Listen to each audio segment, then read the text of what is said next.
မိုးတဲနုကနောက်ပြီးကိုရောင်ရဲ့ဂျမ်းမီအောင်ကိုစင်ကြည့်ဖို့အတွက်သူဆုံးဖြတ်လိုက်တယ်။မောက်မိုက်ပြီးဖုံထူနေတဲ့နေရာလည်းဖြစ်ခဲ့တယ်။မင်းရဲ့အလင်းရောင်နဲ့ရှာဖွေကြည့်လိုက်တဲ့အခါမှာနေရန်တချို့ရဲ့မြည်စီလာတွေကကိုယ့်ရဲ့နေတာကိုသူတွေ့လိုက်ရတယ်။သူဟာဓာတ်ချောင်းနဲ့မြေကြီးကိုတူးကြည့်တဲ့အခါ၆တွေ့နေတဲ့အယိုးစုတွေကို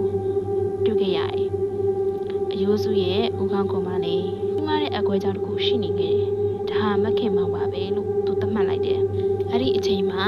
ဖနက်တန်ဟာသူ့နောက်ကနေတပံပေါ်ပေါက်လာခဲ့တယ်။ဒီတခါအတန်က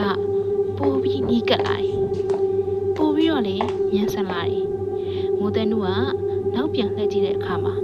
မှန်ထဲမှာသူမြင်ခဲ့ရတဲ့အမျိုးသမီးဟာသူ့ရဲ့အရှိမရက်နေတာကိုတင်တင်ရှားရှားလေးသူမြင်ခဲ့ရတယ်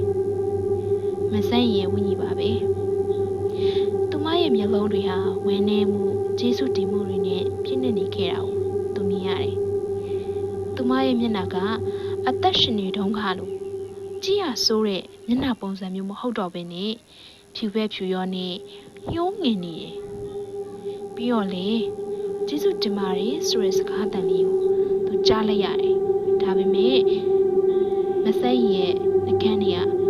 မလှုပ်ရှားခဲ့ပါဘူး။မဆန်းရဲ့ဝိညာဉ်ဟာသူ့ရဲ့လက်ကိုဆန့်ထုတ်လိုက်တယ်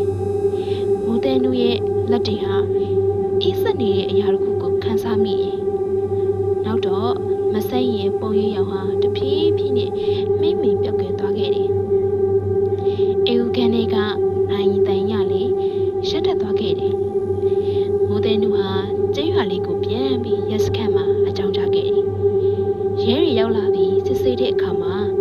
အိမ်အောင်ထက်မှာရှာဖွေတွေ့ရှိခဲ့တဲ့အယိုးစုဟာမခင်မောင်ဖြစ်ကြောင်းကိုအတည်ပြုပေးကြတယ်။နှစ်ပေါင်းများစွာလှုပ်အပ်ခဲ့တဲ့အမှန်တရားဟာနေအောင်လိုပဲပြန်လေတက်ပတ်လာခဲ့တယ်။မဆန်းရင်နဲ့မခင်မောင်ကိုကျဲရွာတင်နိုင်မှာတင်းတင်းလျောက်ပတ်စွာနဲ့တကြိုပေးခဲ့ကြတယ်။အိမ်ကြီးကိုပြန်ရောက်တဲ့အခါမိုးတဲနုဟာအိတ်ခမ်းထဲကနိုင်ကြီးကိုသွားကြည့်ခဲ့တယ်။နိုင်ရဲ့လက်တံကပြန်လေလှုပ်ရှားနေပြီးတော့ပုံမှန်အချိန်တိုင်းညွှန်ပြနေခဲ့တယ်။ညဘက်12နာရီထိုးတဲ့အခါမှာဖနက်တန်ကဘယ်တော့မှပြန်မကြားရတော့ဘူး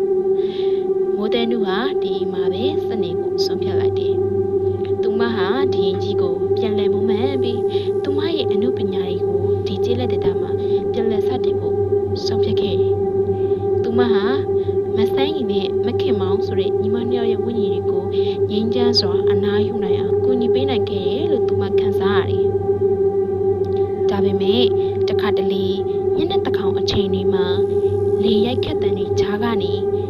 နိုင်ကြီးအတန်တွေကိုသူကြားလိုက်ရတဲ့အခါမှာပြုံးမိသွားတယ်။အဲဒီနေ့ကစားပြီးမဆန်းရဲ့ဝိညာဉ်ငြိမ်းချမ်းစွာအနားယူသွားခဲ့ရပါတော့တယ်။ဒီလိုနဲ့ပဲ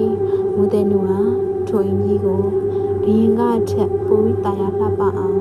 ပြုပြင်မှုမှန်က